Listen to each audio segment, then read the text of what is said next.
অসম সংখ্যালঘু ছাত্ৰ ইউনিয়নৰ হালবাৰী জিলা সমিতিৰ তৰফৰ পৰা আমি অসমৰ মাননীয় মুখ্যমন্ত্ৰী তৰুণ গগৈ মহোদয়লৈ আমি এটা স্মাৰক পত্ৰ প্ৰদান কৰিছোঁ।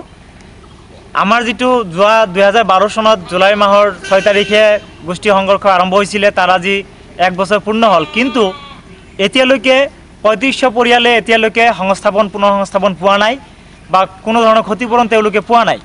গতিকে এইটো আমাৰ মুখ্য দাবী। তাৰ পিছত গোষ্ঠীগত সংঘৰ্ষৰ সময়ত যিকেইটা মাৰণাস্ত্ৰ আছিলে সেই তদন্ত কৰাৰ কাৰণে CBIক দায়িত্ব দিয়া হোৱা নাই। গতিকে এইখিনি আমি দাবী জনাইছোঁ, CBIক সেইখিনি তদন্ত কৰাৰ কাৰণে তেওঁলোকে দিব লাগে।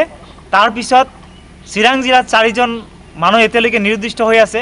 চৰকাৰে ইয়াক নিৰুদ্দিষ্ট বা মৃত বুলি ঘোষণা কৰি পৰিয়ালবৰ্গক উপযুক্ত ক্ষতিপূৰণ দিব লাগে। তাৰপিছত আমাৰ এটা অন্যতম দাবী আছে, 2008 চনত যেটো ওদালগুৰিত গোষ্ঠীগত সংঘৰ্ষ হৈছিলে সেই সময়ত কিন্তু যিসকলে ক্ষতিগ্ৰস্ত হৈছিলে তাৰে 900 পৰিয়ালে আজিলৈকে টিনপাত বা চৰকাৰী চেক পোৱা নাই। গতিকে এই সমগ্ৰ দাবীৰ প্ৰতি লক্ষ্য ৰাখি আমি এই স্মাৰক পত্ৰ আমি প্ৰদান কৰিছোঁ। আৰু এই স্মাৰক পত্ৰত সম্বলিত দাবীসমূহ অসম চৰকাৰৰ মুখ্যমন্ত্ৰী মহোদয়ে যদি পূৰণ নকৰে তেতিয়াহ'লে আমি শদিয়াৰ পৰা ধুবুৰীলৈকে তীব্ৰ গণতান্ত্ৰিক আন্দোলন গঢ়ি তোলাৰ কাৰণে বাধ্য হ'ম।